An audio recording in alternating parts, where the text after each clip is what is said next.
Hello and welcome to Enchantment of Eternity's review for the final season of Bojack Horseman, Season 6.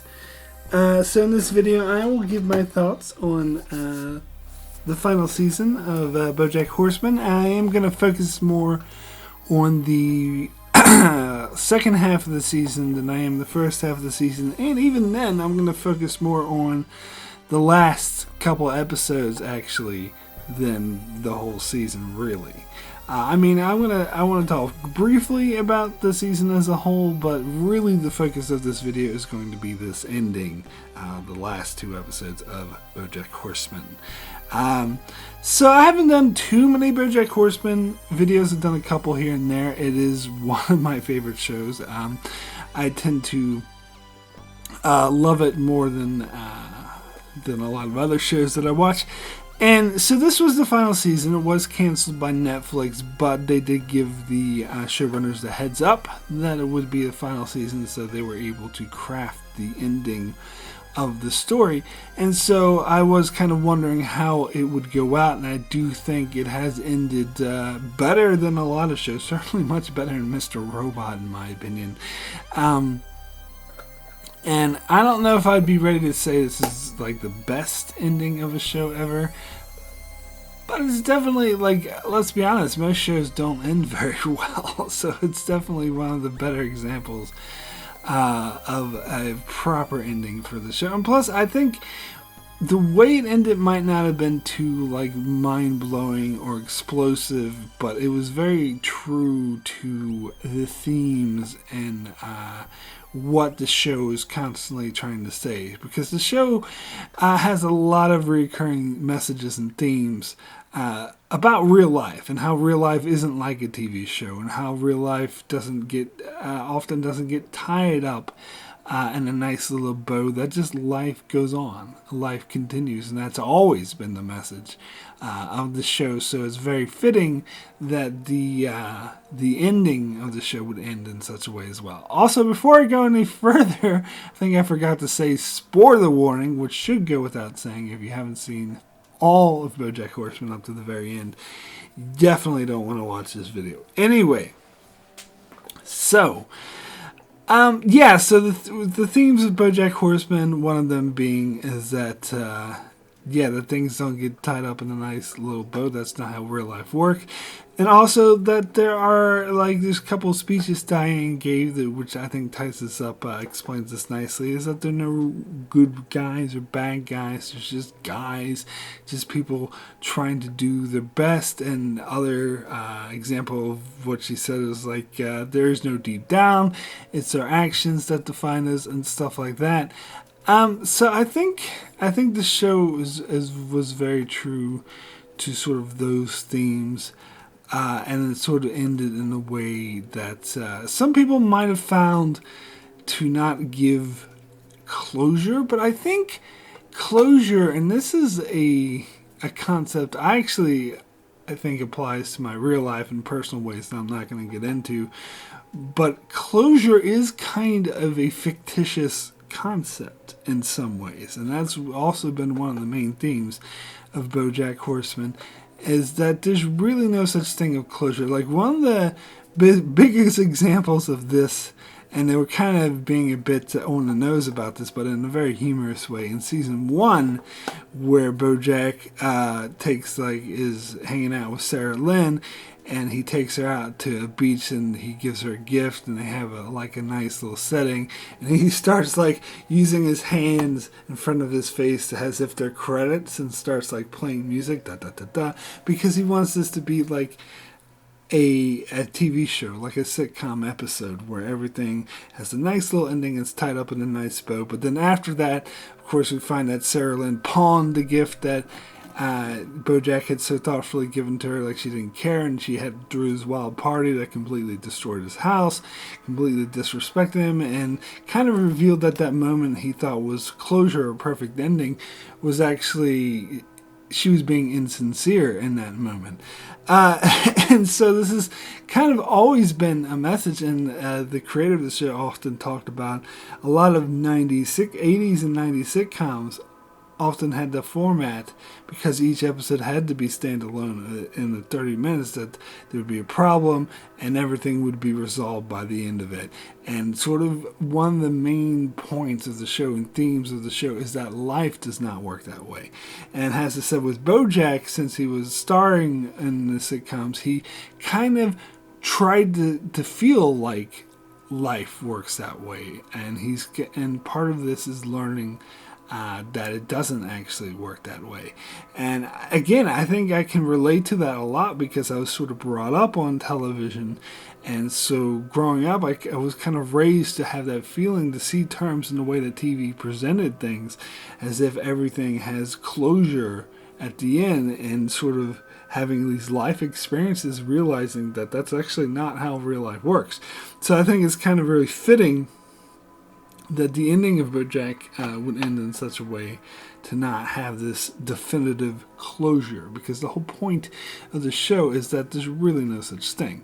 Now, we do get some closure, of course, and you do get some closure in real life as well, but it's never as tied up in a neat little bow the way it is in, say, these 30-minute sitcoms.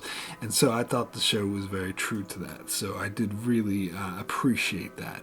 Now, getting into more specifics, as I did a live stream a while back when I talked about the first half of season 6 of Bojack, but I know many of you might not have caught that. So basically, what I was saying about the first half of season 6 is that it was sort of Bojack actually sort of redeeming himself and finding peace, and actually not just recovering from his alcoholism or his addiction, which he does. He goes to rehab and recovers, but it's more about him finding his inner peace and becoming a better person. But there was always the threat lingering, and that half season ended with this one episode that didn't even feature Bojack, which was about all of his sort of past deeds sort of looming and coming back to haunt him. So I kind of knew that the second half of the season would be about all the things that he's done coming back to sort of haunt him and bite him on the ass. And what a nasty person he's been. And so I have gone back and watched the first 5 seasons recently. And you can really see, especially in season 1 and 2. But in season 1 and 2 kind of play it up for comedy a bit more, whereas the later seasons sort of portray it as like the tragedy it is. But they really play up like how nasty of a person he is, and how selfish he is, and how he doesn't really care about it. Now, as I said, in season 1 and 2, it's kind of played up for comedy, and sometimes you laugh at it about how despicable this guy is. But season 3 and 4 and 5 get more nitty-gritty into how destructive this is, how low self-esteem he has, and how Bojack, I think, is a prime example, because Bojack realizes what a horrible person he is. He keeps going up to Diane, saying, "You have to tell me I'm a good person deep down," and stuff like that, because he's aware of the stuff he's doing and how he's affecting other people's lives, but he can't help it. And that's sort of personified to me in an episode in season 4, where he, the stupid piece of shit episode, where he sees inner monologue. He's like, "You're a stupid piece of shit, you're stupid." And so he's very self-degrading, and yet he still comes off as selfish and doing these horrible things to other people. And so season 6 was like the first season, especially the first half, where he finally stopped doing that, where he finally, instead of constantly saying I'm a horrible person, but going out and being a horrible person regardless of the fact that he knows he's a horrible person, is when he finally breaks the cycle. And I don't think it was just of the alcohol, and I think there's a couple of lines in this season. It's been a while since I saw the first half of the season, but I'm pretty sure there's some lines that indicate where Bojack is aware that it wasn't just the alcohol and the drugs, that they were actually a symptom of the larger inner issues. And of course the show has done a really great job of explaining his childhood and how he ended up that way, because his parents were horrible to him. And then of course the show went back and even explained why his mother was so horrible, and which, in a whole cycle. So it really explains this is all getting back to the theme that there are no good guys or bad guys, because you could say, oh, Bojack's a bad guy, but then explore his backstory. It's like, actually, this is the explanation. Then you say, oh, so it's his mother's fault because his mother raised him so poorly, she was awful. But then went back and explained her backstory. So it's really saying that there are no good guys and bad guys. But anyway, so first half of season 6 is actually him realizing what he's done and breaking the cycle and stopping the cycle, and actually not just putting his mouth where his money is, actually becoming a better person. Now, this is when we get to the second half of season 6, which I think is really interesting, because as I said, like, it was foreshadowed at the end of the first half that it would be about his past and all the horrible deeds that you can't really escape it, that's going to come back and haunt you.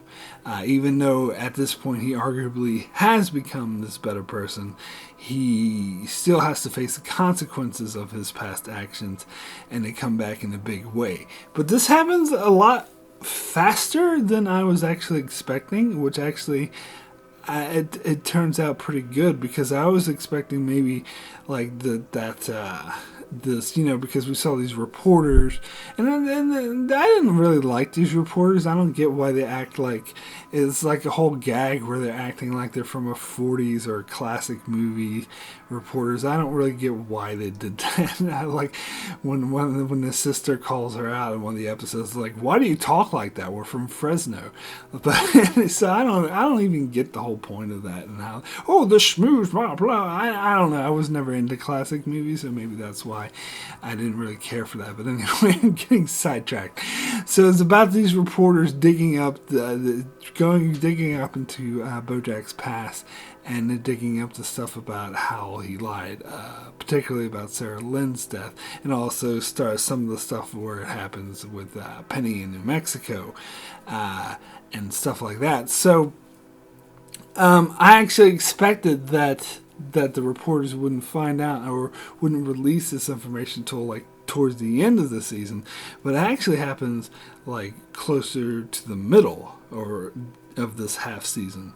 And basically, like, the reporter, I think it was like the second episode, or maybe the end of the first episode, when the reporter calls Bojack. So it happened a lot faster than I thought it would, which I actually do really like. I think it is really interesting.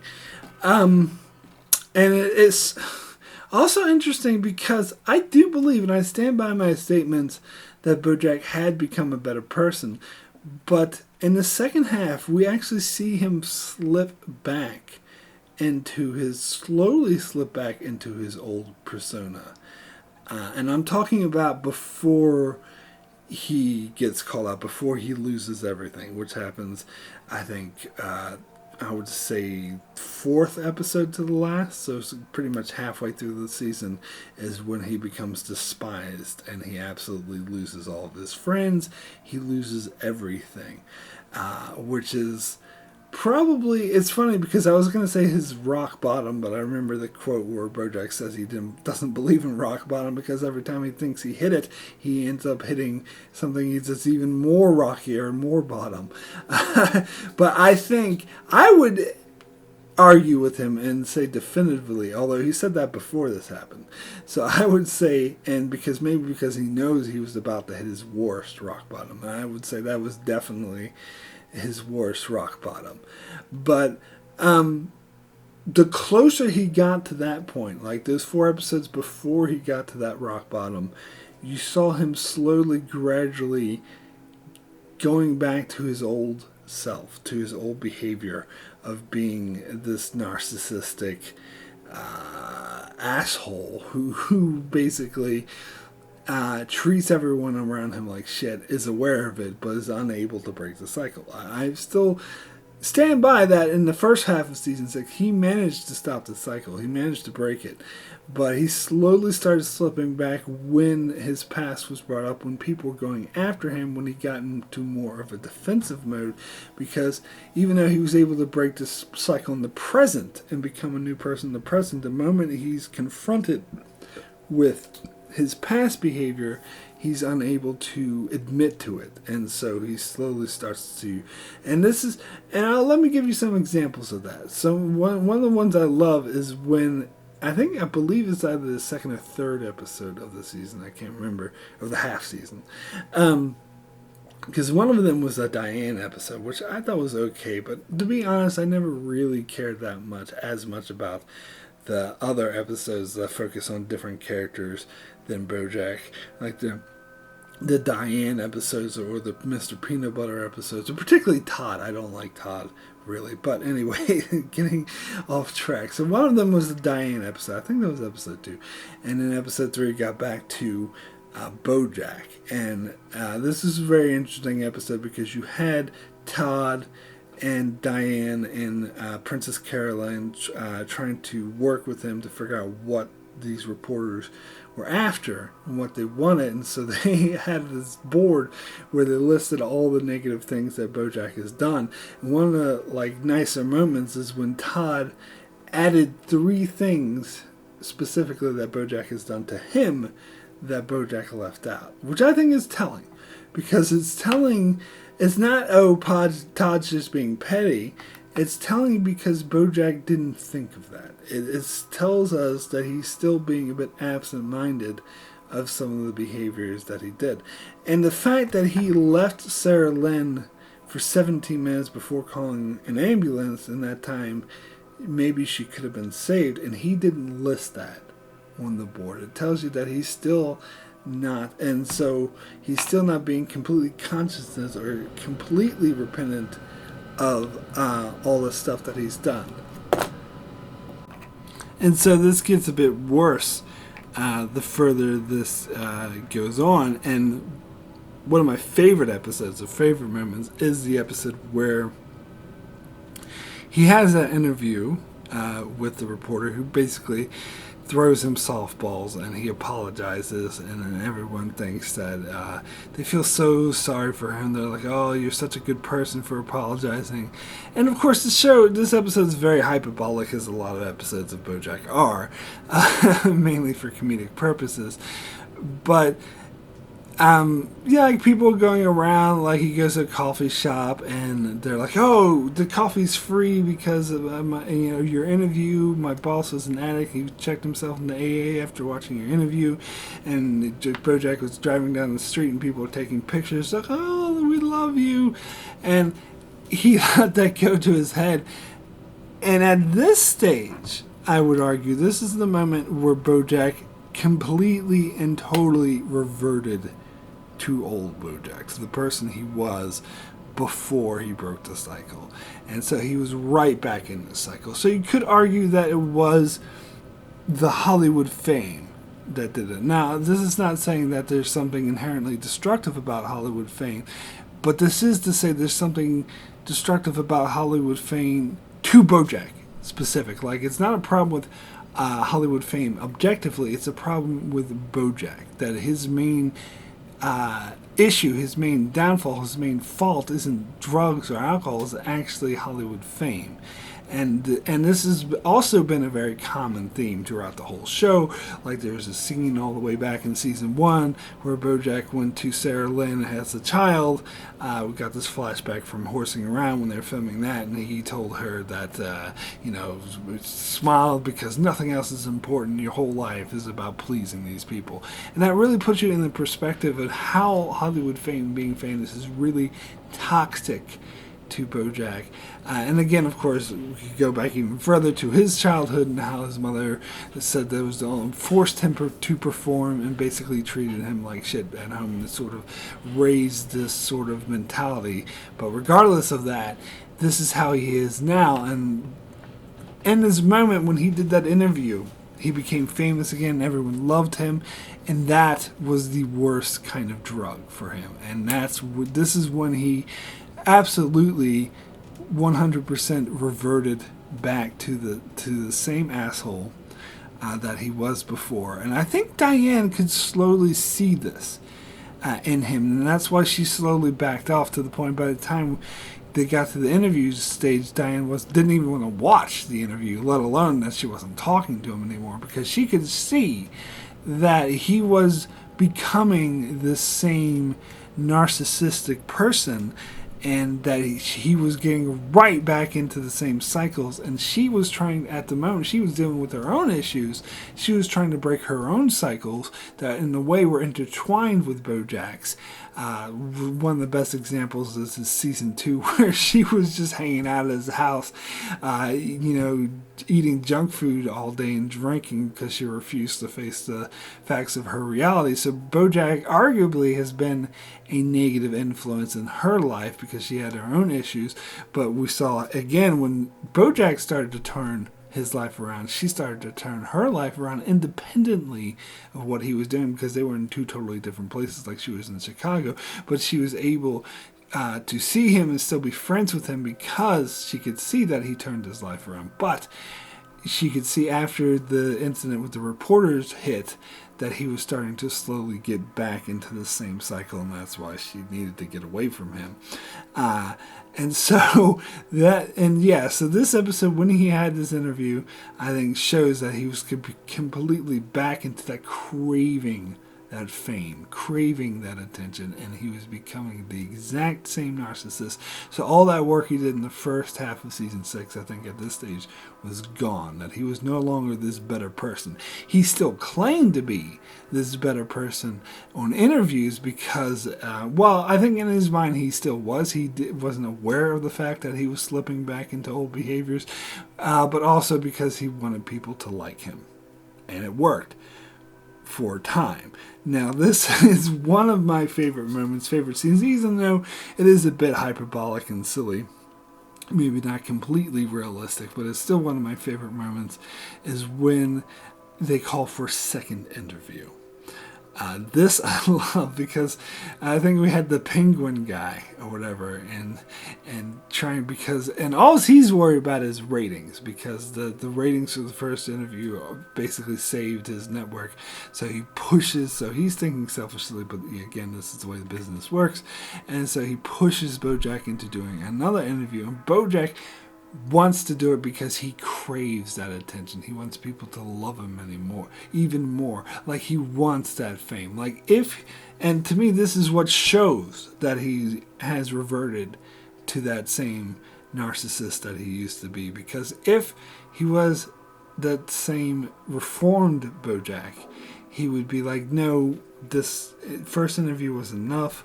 I said what I need to say. Let me just go back to my quiet life as a college professor. But he doesn't, because he doesn't want that quiet life anymore, because that intoxication of fame and being loved, that need to be loved and desired by everyone, by the public, has gotten to him. And that's the worst drug, I think, for Bojack.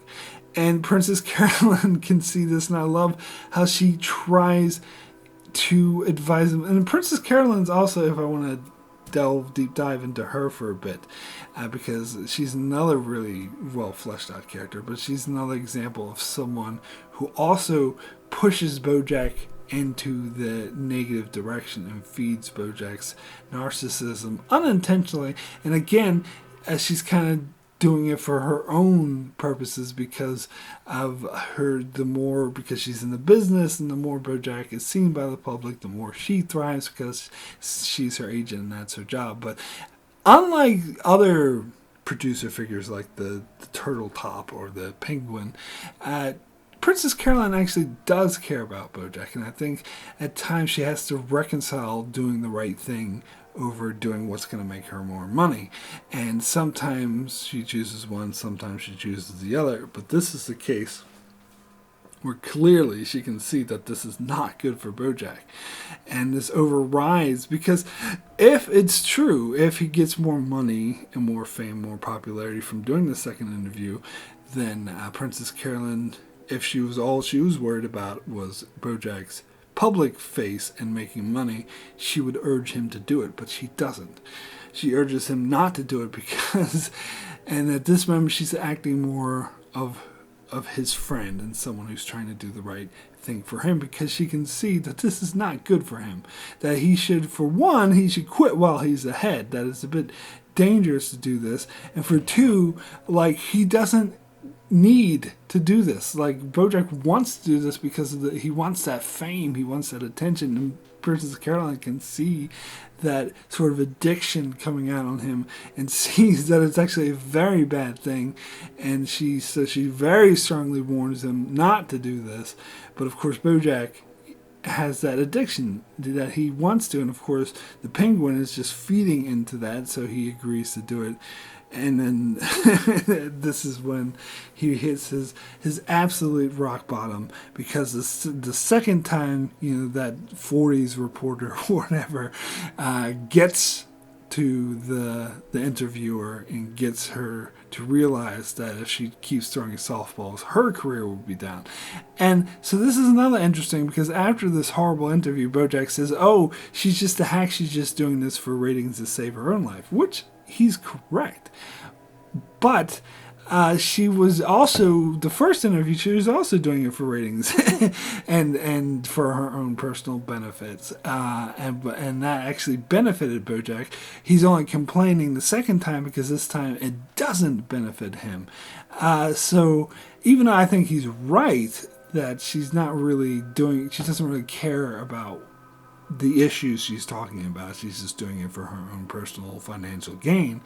Even I agree with Bojack in that case, but as that's pretty much, and I think there's also a commentary on the business that pretty much a lot of the characters he meets are like that.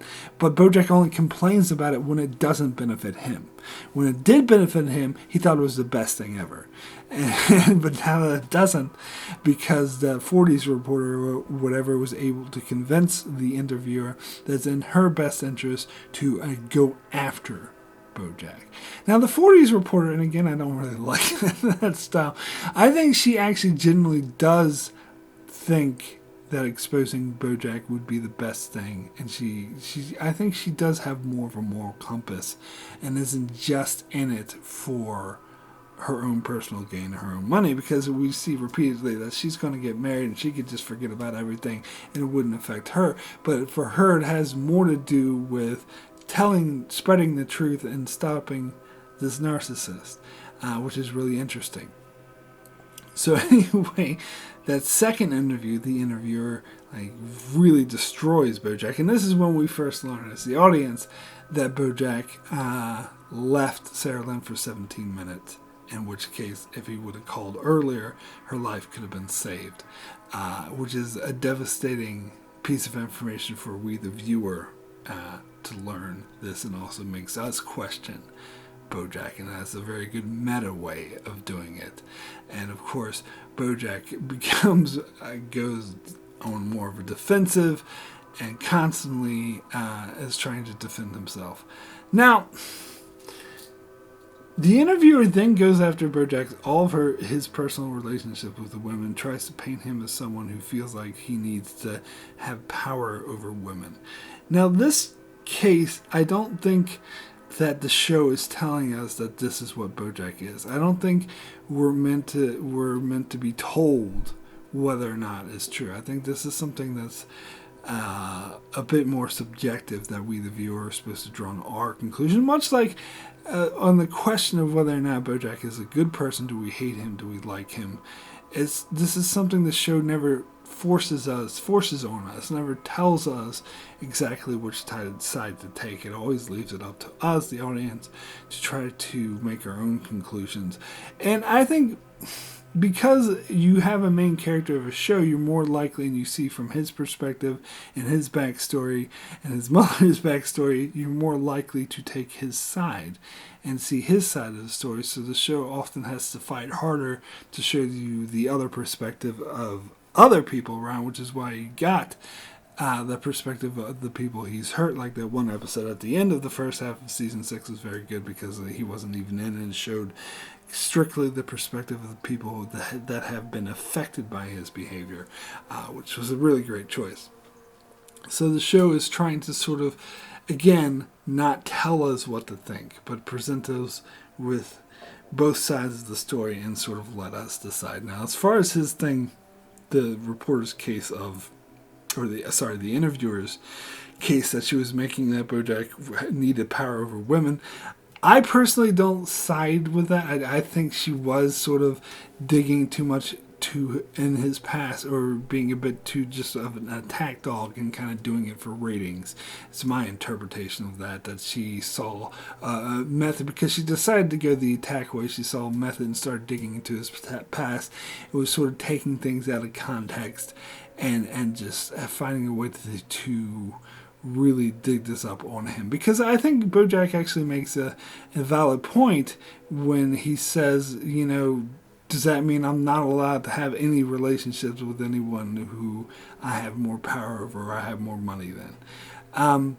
But I mean, again, she does kind of have a point of, but I feel that the issue was less about power and more about his own apathy and narcissism, and how he just didn't give a fuck. It's not like he's like, oh, I need it, because that's not what I saw when I saw these earlier seasons in the show. I didn't see someone who felt like he needed to control people or have power over.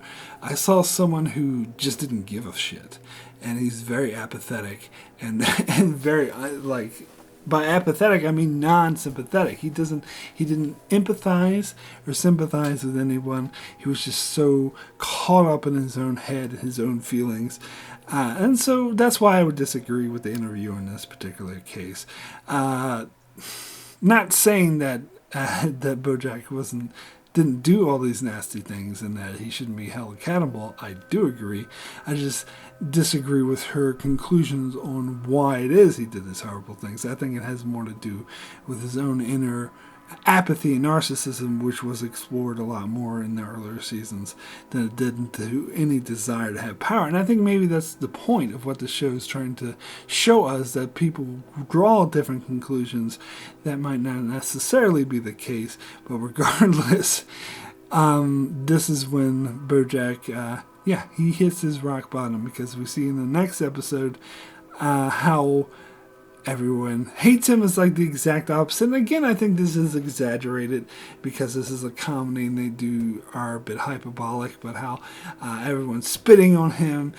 People are like refusing to serve him and talk to him. Like at the AA meeting, they give him the cold shoulder, which I don't know. I think this is a bit too, maybe I'm a bit removed from this Hollywood culture of people being ostracized or whatever, but it does seem to be, I don't know, maybe it is really like this in real life, and I'm just not aware of it. But it seems to be a bit much. But it does show how his life has pretty much been destroyed. Like he goes to Princess Carolyn and says, "Please get me another job," and she's like, "There are no other jobs for you.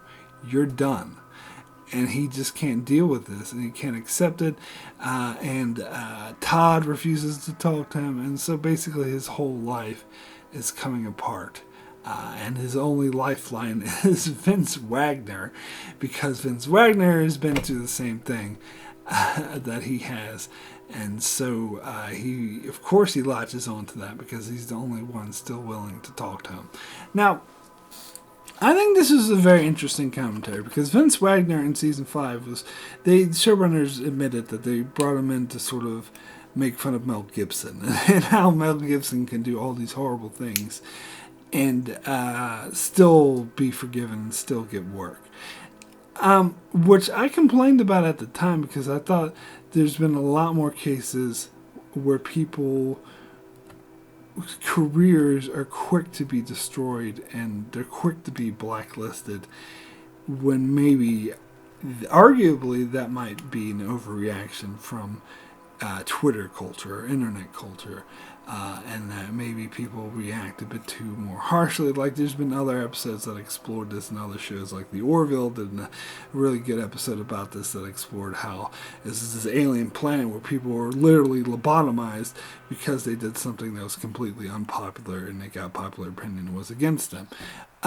So I thought Bojack, with their commentary against Vince Wagner, was kind of forgetting about this, but I think they do address that more here, where they show the contrast between Bojack and Vince Wagner, where Vince, because we see them, at first when this episode starts, they seem to be two kindred spirits. They both seem to be people who are wronged and deep down they're actually not that bad. And I would argue, even though Diane said it's not true, I would argue that deep down Bojack is not a horrible person. But anyway, so they seem to be kindred spirits. They seem to be similar. But then we get this one scene, which I think is a very telling scene, where Vince is like, oh, I got a text from my daughter. I really need to go help her. And Bojack's like, oh no, I don't think so. He's like, what? I helped you all this. You're not going to help me with the daughter. So you think that his daughter's in need and that she's going to help her out? But no, he shows up to her college to just yell at her for an Instagram post that she made, and makes a huge scene and is a huge asshole. And this, I think, draws the distinction between Vince Wagner and Bojack, because it shows that Vince Wagner is an actual piece of shit worse than Bojack, because Bojack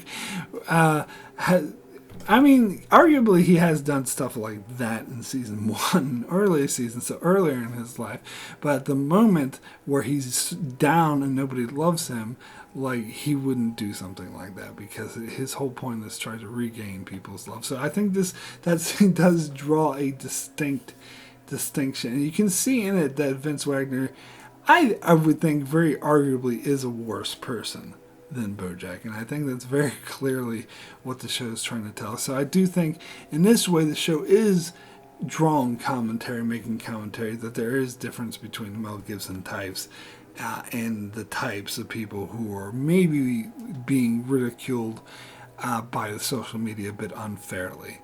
And so we tend to see Bojack a bit, because as much as they portrayed Bojack as a horrible person, horrible things he'd done, I would argue that I think the amount of scorn that he faces in this episode is disproportionate to what he deserves. And I do believe that is the conclusion the show is drawing. So it's drawing a distinction between someone like Vince Wagner, who does kind of deserve the scorn he gets and more, and other people who maybe not so much, who are maybe people are jumping into conclusions, being treated a bit unfairly. And then, of course, another theme throughout the second half of the season is Bojack constantly trying to win over the affections of his half-sister Hollyhock, who at the end of the first half of the season learned about some of the shady shit he's done, so started to question him.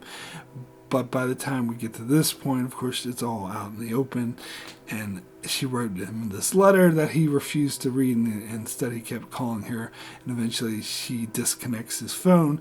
And so when he's at this frat party, he finally reads the letter, and I love how they don't actually show what's in the letter. It's just he looks at it, not for very long, because it's obvious what it is. We, the audience, don't need to know exactly what's in the letter, because we know all we need to know, because Bojack drops it and it's obviously devastating to him. So it's very obvious that she's cutting him out of her life and she wants no further contact with him, which is the worst thing that could happen to him, because he saw Hollyhock has a sister, his family, has one of the only surviving members of his family who actually cares about him, and for her to disown him like that was probably the worst thing that could happen to him at this stage. It was probably worse than any of the other scorns or consequences that he faced. Now, the frat party I do want to talk about, because that's also pretty interesting. Because it also shows that even with you have people who are scorned by the vast majority, there will always be a minority that will side with them, and these minority usually are not very scrupulous, and because the frat guy who went up to Bojack first was like, oh, I'm glad how you're fighting back against these people who say there's anything wrong with the patriarchy, blah blah blah. He's like, no, Bojack's, no, that's not what I'm doing. And the guy's like, no, you're cool, we're cool. So he goes to this frat party with these guys who, yeah, I think are a bit unscrupulous and don't really, are sort of supporting Bojack for the wrong reasons. And then, of course, he actually reads the letter, and so he drinks again. And I think the drinking, getting back into alcoholism, as I said, I don't think alcoholism was Bojack's worst problem. I don't think it was his Achilles heel. It's more of a symptom of the fact that his life is falling apart, and he basically no longer has the will to live. And so that feeds nicely into the next episode, where he meets up with that producer, who is a producer of Horsing Around, and finally learns that when she had sort of forced him to let her be fired and sort of presented it as if, he had no choice and Herb was going to be fired anyway, so he might as well just go with the status quo. And he finds out in this episode that was bullshit, that she just made that up, which was a devastating revelation. And though he reacts by saying, "It's your fault I'm this way, you destroyed my life." And so she counters very truly with that's just an easy out for him. That he's just a scapegoat. That he destroyed his own life. He made his own choices. It could have been helped by that, but he didn't have to react the way he did. And I think he really realizes that she's absolutely right, and that's where I think he loses the will to live, which is why he goes on an unbelievable bender, breaks into the house that's not even his anymore, that he's sold because he's too drunk to realize that it's not his house. And arguably, he does try to kill himself. He jumps in the swimming pool to drown, which is pretty much what everything indicates. So, we get to the final 2 episodes of Bojack Horseman. Now, it's interesting because I've talked about Bojack before and how there's a lot of episodes that are seen as very sort of abstract and arty that a lot of people tend to love and think it's the best of what Bojack has to happen. And I said in the past that every year has one of these episodes, and I don't like him. There's I said before that a lot of people say the best episodes, what people think the best episodes of Bojack are, I think are the worst episodes. Particularly the strongest example I can give of this is the underwater episode in season 3, which I think is probably the worst. I really don't like that episode of Bojack. I think they're being too artsy and pretentious. And then some of the other episodes I actually grown to like a bit more, like the one that explains Beatrice's backstory when Bojack goes to Louisiana or Indiana or wherever the hell he goes. I used to hate that episode. I don't hate it anymore. I watched it again. I gave it another shot.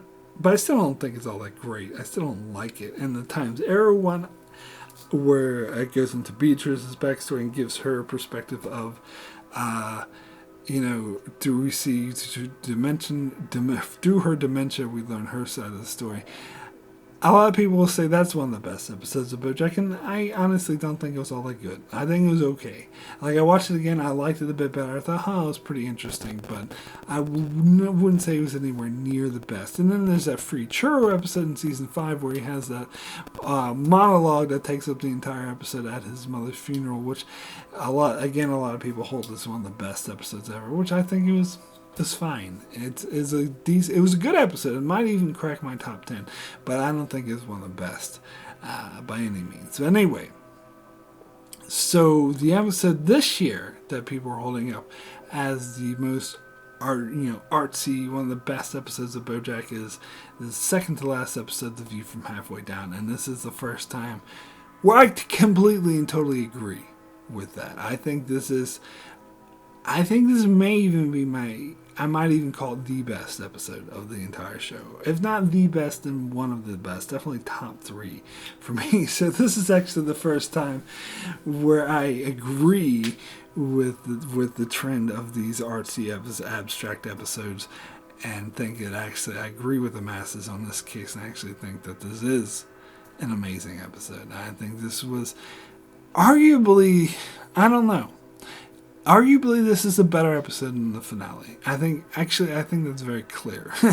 That this is the clear, I guess you would call it, climax of the season. This is the accumulation of the season. This is or the whole show.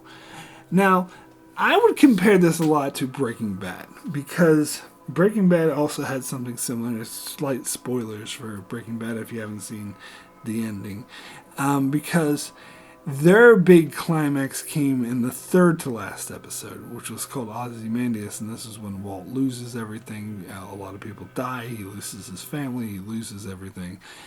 And then we had the finale, which wasn't quite as grand. It wasn't as good of an episode, but it was like nice closure.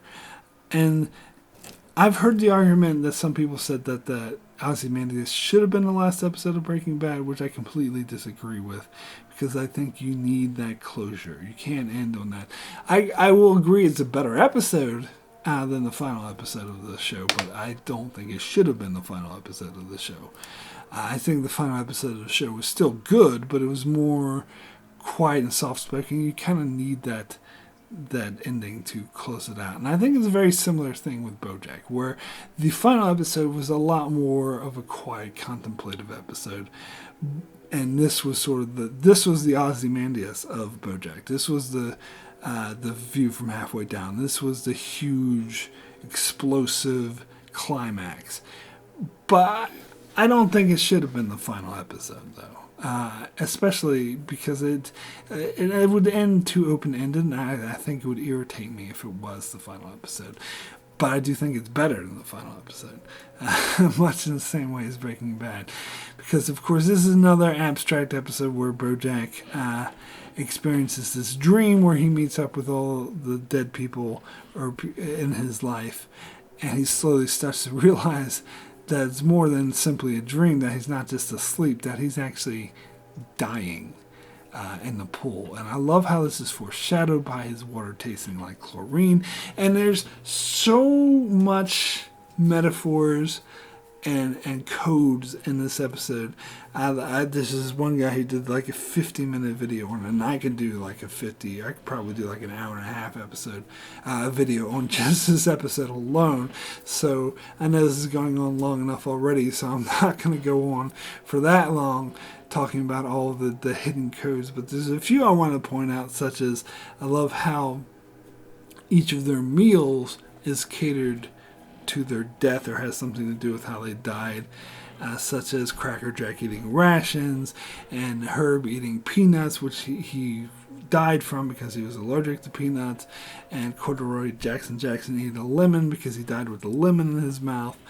And Sarah Lynn, interestingly enough, was eating fast food, and apparently this has something to do with the fact that she was never allowed to eat fast food when she was alive because it was seen as too fatty. And she talks a bit about how her mother and agent tried to control her and what she ate and whatnot. But this was, this was an extremely powerful episode. I think it may be the best of the entire show. Now, we have this moment at the start of the episode where there's a bird in the house and they're all trying to get the bird out. Now, other videos has talked about how it's a common mythology that a bird signifies someone is going to die if it flies in your house, but if you get it out, you can live or something like that. But I actually drew a direct comparison to The Leftovers. And I know this is it's a common mythology thing, so maybe it has nothing to do with the leftovers. Maybe the leftovers and Bojack are both drawn from the same mythological source, and it's not necessarily that Bojack was copying or paying homage to the leftovers, and they might just be drawn from the same source material. But I strongly believe that Bojack is making a direct homage to The Leftovers. Now, that's just my opinion. Maybe I'll be proven wrong out there, but I think that's the case. Because if you don't know what I'm talking about, if you haven't seen The Leftovers, there's this episode in season 2 of The Leftovers called International Assassin, where it was similar to this, where the main character, Kevin, dies or believes he dies, and he has this vision of an afterlife that's basically a hotel. So basically, when he's in this hotel, a lot of people which is basically the afterlife, a lot of people there are preoccupied with getting this bird out of the hotel. And that's all they want to do is, oh, we got to get this bird. And Kevin's just trying to figure out, where the fuck am I? Why is everyone acting all weird? But everyone else is just, the only thing they're concerned about is getting the bird. And so this is what really struck me when I saw this bird. It reminded me too much of that to be a coincidence. But maybe I'm wrong. Maybe they had nothing to do with the leftovers and they were just drawing from the same mythology. But I think this was a direct homage to the leftovers, particularly how the bird was like Bojackified, how so it was wearing a dress and more of like a sentient being, which which fits the Bojack universes, and the way all the other characters were so preoccupied with getting the birds in the same way the other, there was in the leftovers. I don't know. I thought it was direct homage to the leftovers, but I could be wrong. But anyway, so Bojack's father shows up late, and he's actually Secretariat. And so it's kind of a mix between Butterscotch Horseman and Secretariat. And he's voiced by Will Arnett, who voiced Butterscotch Horseman, who of course also voices Bojack.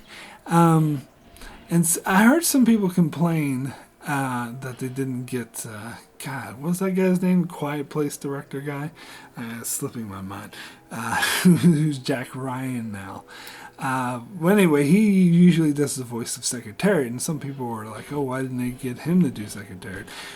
But I think they're missing the point. I think they were totally correct to get Will Arnett to do the voice of Secretariat, because it wasn't just Secretariat. It was a mix between Butterscotch and Secretariat. And because the way he was drawn, the way he looked more like Secretariat than he did Butterscotch. So I think you needed to have that Butterscotch voice combined with the appearance of Secretariat in order to really hammer home that this is a mix. And the reason why it's a mix, and this is something I didn't think of myself, I saw from other videos, but it makes complete sense, is that Butterscotch was an absentee father. He was never really around, and Secretariat was more of Bojack's hero. So he was more of the father figure that he believed. So he believed he was more. He saw Secretariat more as his father than he did Butterscotch, and so it makes sense that his father in his dying vision would be represented sort of an amalgamation, a mix of both, which I thought was pretty cool, because he had the attitude of Butterscotch more than he did of Secretariat, of being very abrasive and not giving a fuck. But then his backstory had more to do with Secretariat, and of course it had to do a lot with Secretariat killing himself. And so we get that, this is just so amazing. Like the scenes where Bojack is starting to realize that he's actually dying, because he's thinking, oh, I had this dream before, I'm going to wake up now. And Butterscotch / Secretariat is like, you're just not getting it, are you? And then they reveal his body floating in the pool. That was pretty amazing. And so, but what was also great is the performance. And again, this is metaphors upon metaphors. You could go on forever. But two I want to focus on is Sarah Lynn, because she basically sang the same song that Gina sung in season 5, the Don't Stop Dancing. And this was, of course, also a vision in Bojack's mind, and she didn't actually sing this. And another really great episode that was very abstract, that I actually really loved, the Showstopper. I think that was the better episode of season 5. But anyway, is that same song of Don't Stop Dancing Until the Curtain Falls. Of course, this was more Sarah Lynn-fied, where it was less like the Gina one was more like a typical show tune, where this is more like your pop dance thing, but it's basically the same song, which is, and again, this harkens back to that season 1 of Bojack, what he told Sarah Lynn about how his whole life is about fame, about trying to please people, and about putting on a performance, and how that is his Achilles heel. That's his addiction. And I think it's very fitting that they have that same song there again, but from Sarah Lynn's perspective, because she went through something very similar to that of Bojack, and arguably Bojack was partly responsible for that happening in Sarah Lynn. So yeah, I could talk about this more, but yeah, that was just so powerful. But of course, like the most powerful moment, like the biggest moment, I would argue, of the whole show is Secretariat's speech, or his poem, I should say, about the view from halfway down, which rightfully the episode takes his name from, because goddamn was that powerful. Was that so powerful words? Because at first, Secretariat is just talking like, oh, you guys, he was saying the Herb when he tried to kill himself and did, and it's like, oh, where's your follow through, buddy?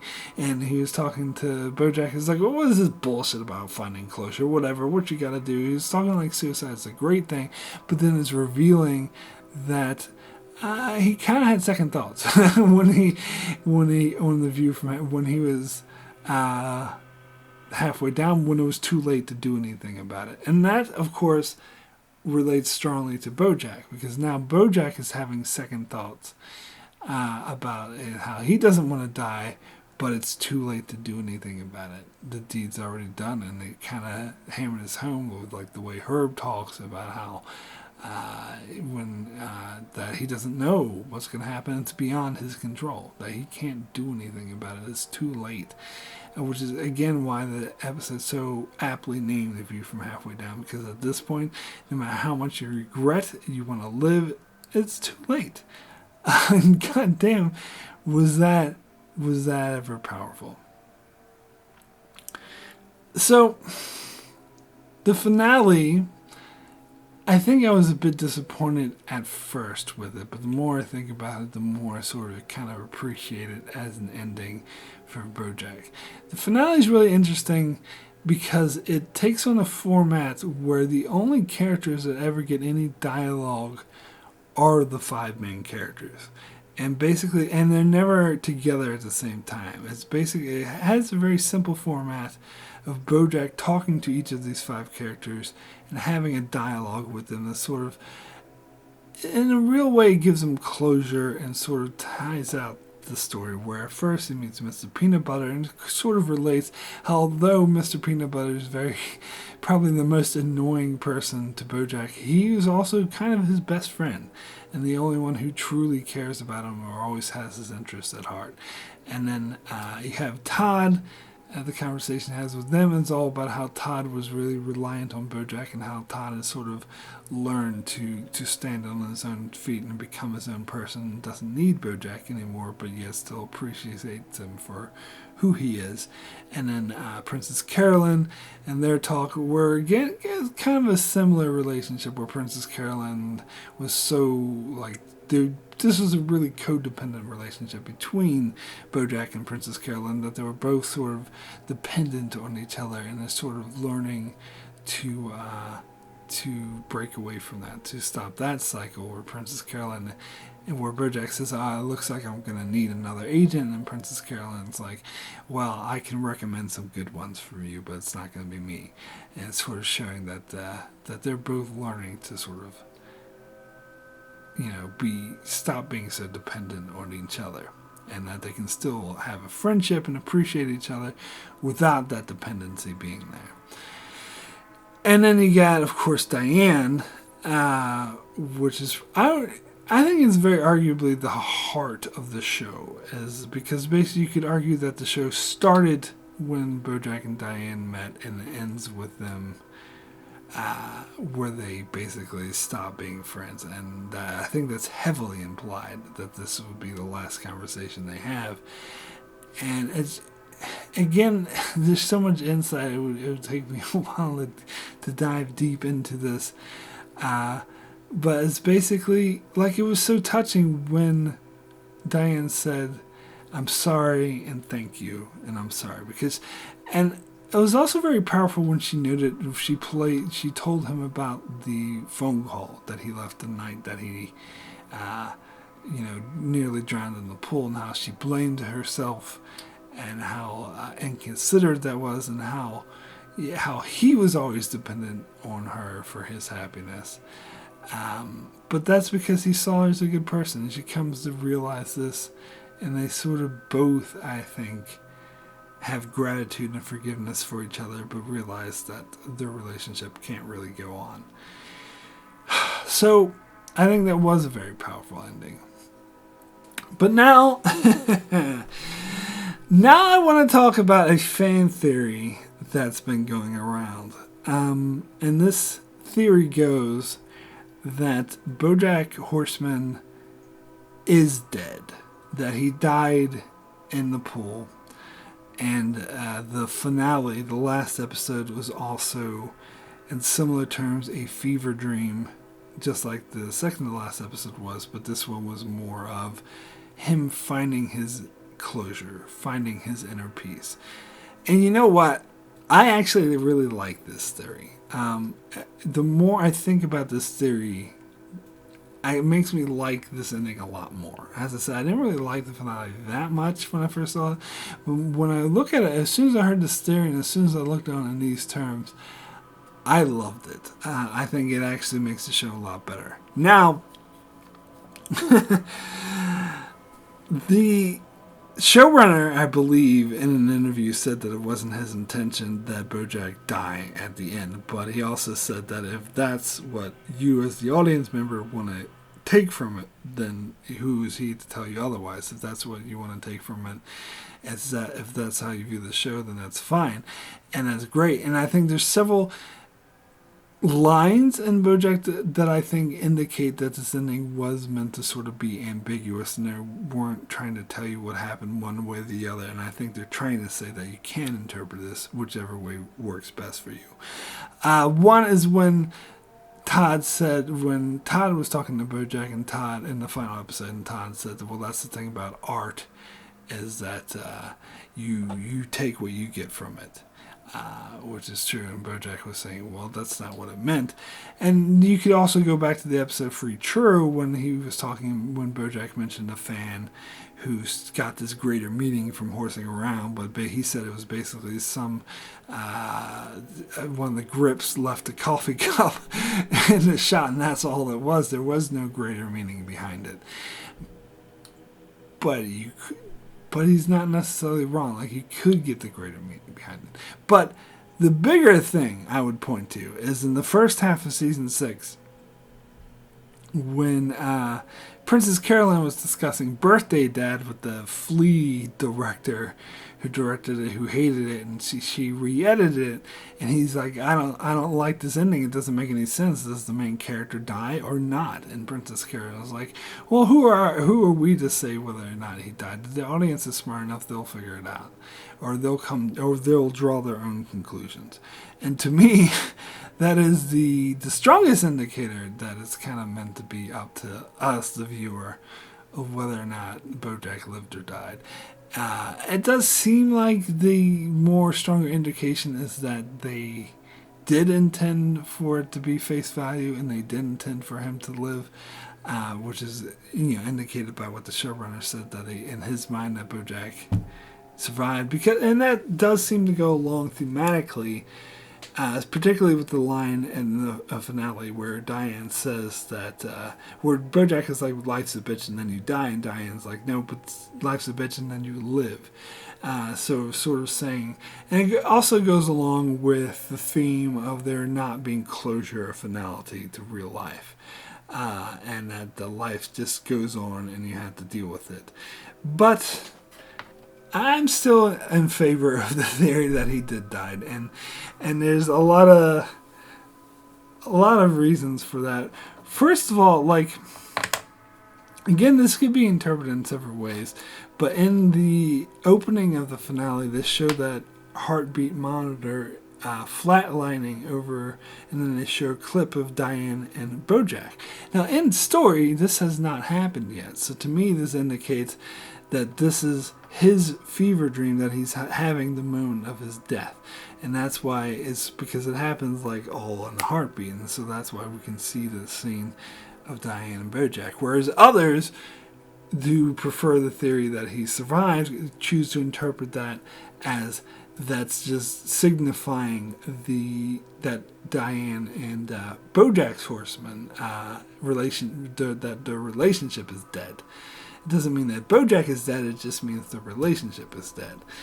And so that would be, I'm not going to tell anyone they're wrong, but just for me, for my sake, that would be a bit more metaphorical, where I think, sure, you can talk about The View from Halfway Down, which is very metaphorical, but I think in terms of straight storytelling, which this episode tends to be more of, that I would take it more literal, that this literally means he's dying and having a fever dream before his death, rather than this being a metaphor. Because the scene with Bojack, because it's out of sequence, because the scene with Bojack and Diane talking to each other in this timeline hasn't happened yet.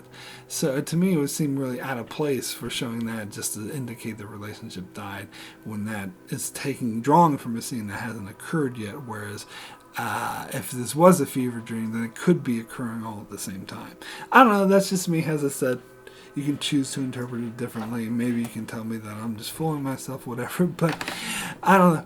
It makes more sense to me. And also what makes more sense to me, and I think actually interpreting in this way that he did die, to me, makes the ending so much more powerful, particularly the episode of View for Halfway Down.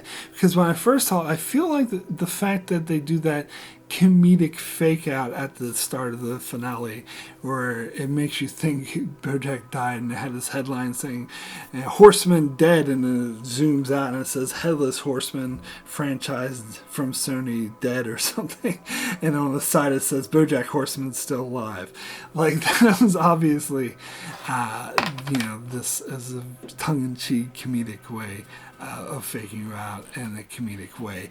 And to me, that actually, even though I know Bojack Horseman is a comedy, it's always been a comedy, but it's also more recently been a very effective drama, particularly in these final 2 seasons.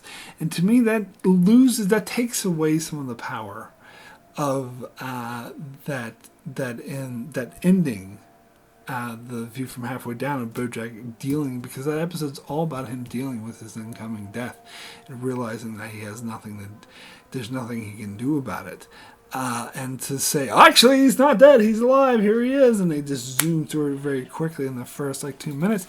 I really felt that diminished from that episode, and it lost some of the power of the finale. Now, as I said, I get the viewpoint that the show has always been about how there's no closure, finality, and how life goes on. But even in real life, death is definitely a finality. Death is a part of life. Death is something that you do have to deal with in real life. So I think if he died, I don't think that takes away from the message that life goes on. Life's a bitch and you have to live, because other people still have to live. Like Diane and the other people survive still have to live. Now, another reason why I think that this is a dream in Bojack's head, which it would make a lot of sense to me, is because in the episode of View from Halfway Down, Herb was talking a lot about closure and about finding peace. And Secretary is like, there's no such thing as finding peace. And at the very end, Herb tells Bojack, find your peace. But he doesn't. He freaks out. He's like, I don't want to die. He runs from the water. He runs from the glob that chases him. And as he gets desperate, and it's this horrible moment. So I would argue that final fever dream of right before he died, of having this closure with all of his friends and having to talk and seeing that they'll be okay, is his way of finding peace. And the fact that the show is all about never giving you closure, to me, actually, I would turn that around to be stronger for the theory that he died, because if that final episode was real life, then it is kind of a lot of closure. Like, he parts good terms with all of his friends, and the fact that you never see any, again, with this final episode, it's hard to distinguish And I guess it's not supposed to be clear-cut either way, but it's hard to distinguish what is the fast and loose, absurd style that Bojack as a comedy often takes with indicating that this is not actually realistic.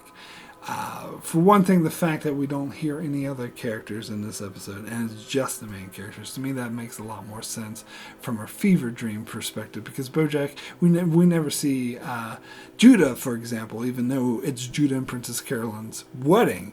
And that's because I would argue that because Bojack didn't know Judah. He just barely knew him, he was just friends with him. And it was about him making peace with the people that he cared about most. And so that's why we don't see Judah. That's why we don't see any of these other minor characters that we could have seen. We don't even see Erica. Erica! Like, I love the way Mr. Peanut Butters is like, oh, I'm going to be with you the whole time. Unless, of course, I see my good friend Erica and she distracts me. But what are the chances of that happening? But anyway, the fact that the episode is formatted like that, I think, fits more with the fever dream theory.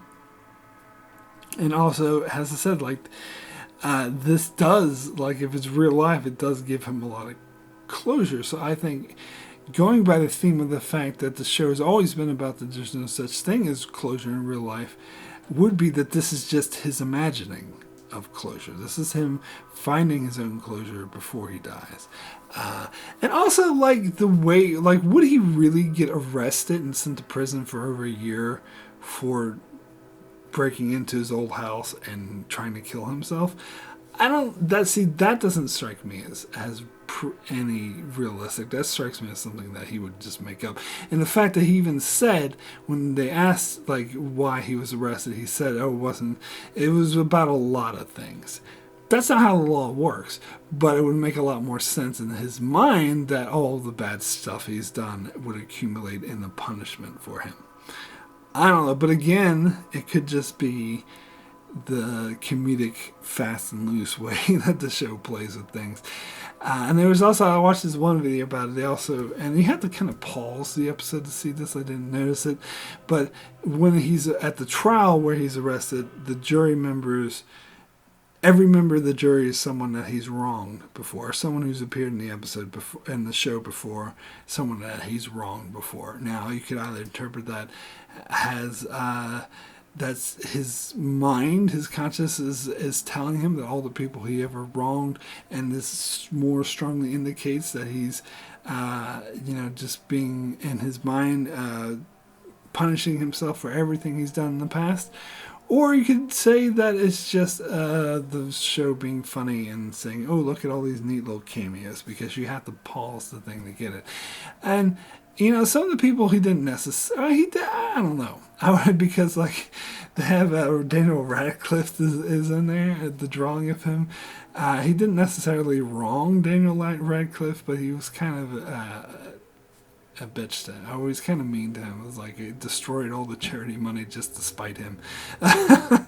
So I don't know. Like, I think you could go at it either way. I think the fact you have to pause it does make it seem like maybe it's just an Easter egg and you're kind of reading too much into it to say, oh. But then again, everyone there, specifically, he's wrong. So I don't know. To me, in my mind, even though I think it looks like this is what the writers intended or whatever, to me, I think it's a much more powerful ending. And I think the writer's final word on this, as I said with the birthday dad quote, I think their final word is that you can interpret it however you choose. And maybe for some people, it's a better ending if he lived. But for me, I think it's a more powerful ending if he died. And so that means, that means we don't get closure, we don't get conclusions, which I think is how real life works, because Bojack doesn't get closure. He doesn't realize how his death is going to affect Diane. And I think he imagines it will affect her quite negatively, especially with that phone call, which is why they have that conversation. And, but for the most part, they're all okay, which is what he hopes they would be. but he wouldn't know. And also the other thing I find a bit unrealistic is how easily he's able to, after we saw everyone treated him like dirt and hated him, now how easily his career is coming back because of this horny unicorn thing. I don't know. Again, stuff like that happens in the show because they're very, obtuse and play fast and loose with your reality a lot. So sometimes it's hard to distinguish, but I don't know. That's just my take of it. So anyway, my rating for the final season, season 6 of Bojack Horseman, out of 10 is a 9. Excellent. I'm very close to giving it a 10, but I don't think it quite reaches 10ness to me. As I said, especially if you interpreted that he lived, I think the ending is kind of undercut by that fact. But and I do think they could have done a slightly better job with some of the pacing. But as I said, very close to giving this a 10 because it was an absolute amazing season. I just dissected the whole journey, and it's funny that you can really find all these deep meanings, all this dissection, all this commentary on what it's like to be alive, what it's like to deal with mental illness, from a comedy show about a talking horse. I still think that's absolutely amazing. So this is still, I think this is one of the best shows I've ever seen, and it's definitely one of the best endings to a show I've ever seen. So anyway, that is it for my review of final season of Bojack Horseman. Thank you so much for watching. If you enjoyed this, please check out my channel for many other videos I do on other shows like Picard, The Expanse, Better Call Saul, Star Trek, and more. So be sure to subscribe so you can keep up with all of that. And thanks a lot for watching.